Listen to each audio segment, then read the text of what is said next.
بسم الله الرحمن الرحيم تبارك الذي بيده الملك وهو على كل شيء قدير الذي خلق الموت والحياة ليبلوكم أيكم أحسن عملا وهو العزيز الغفور الذي خلق 7 سماوات طباقا ما ترى في خلق الرحمن من تفاوت فارجع البصر هل ترى من فتور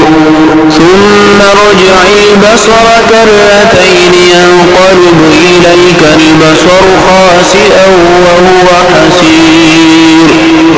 ولقد زينا السماء الدنيا بمصابيح وجعلناها رجوما للشياطين وأعتدنا لهم عذاب السعير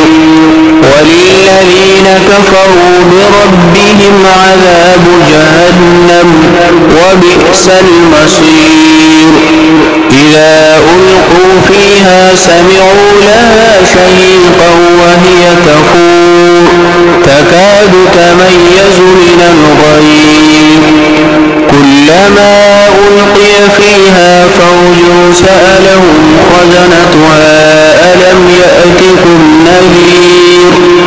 قالوا بلى قد جاءنا نذير فكذبنا وقلنا ما نزل الله من شيء إن أنتم إلا في ضلال كبير وقالوا لو كنا نسمع أو نعقل ما كنا في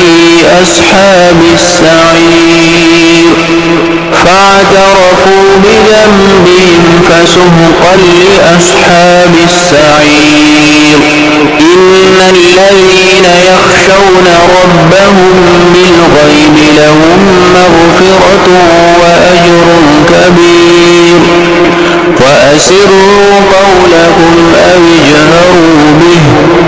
إنه عليم بذات الصدور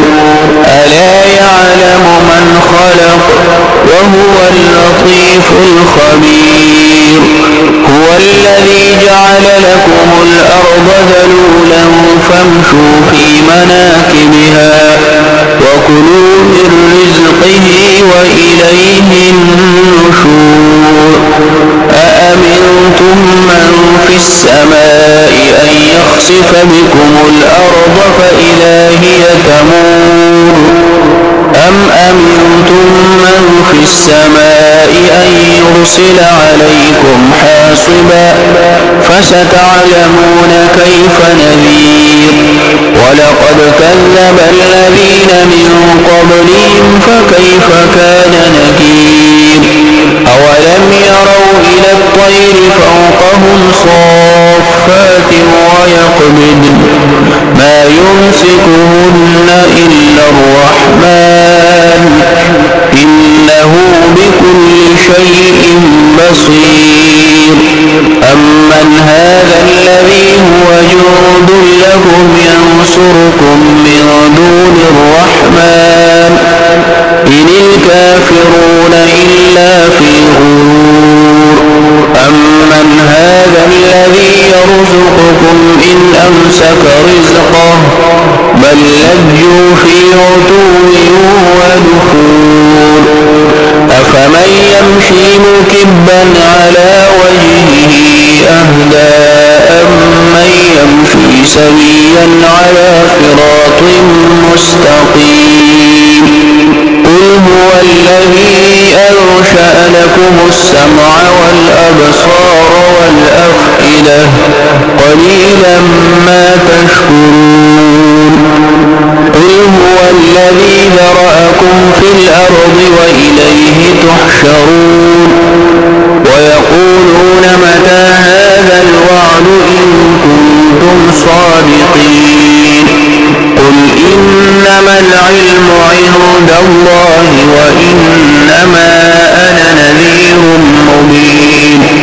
فلما رأوه زلفة سيئت وجوه الذين كفروا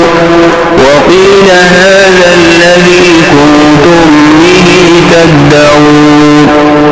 قل أرأيتم إن أهلكني الله ومن معي أو رحمنا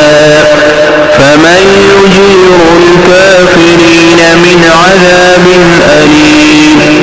قل هو الرحمن آمنا به وعليه توكلنا فستعلمون من هو في ضلال مبين قل أرأيتم إن أصبح ماؤكم غورا فمن يأتيكم بماء معين صدق الله العلي العظيم وصلى الله تعالى على حبيبه خير خلقه محمد وآله وأصحابه وأتباعه وأولياء أمته وعلماء ملته وحفاظ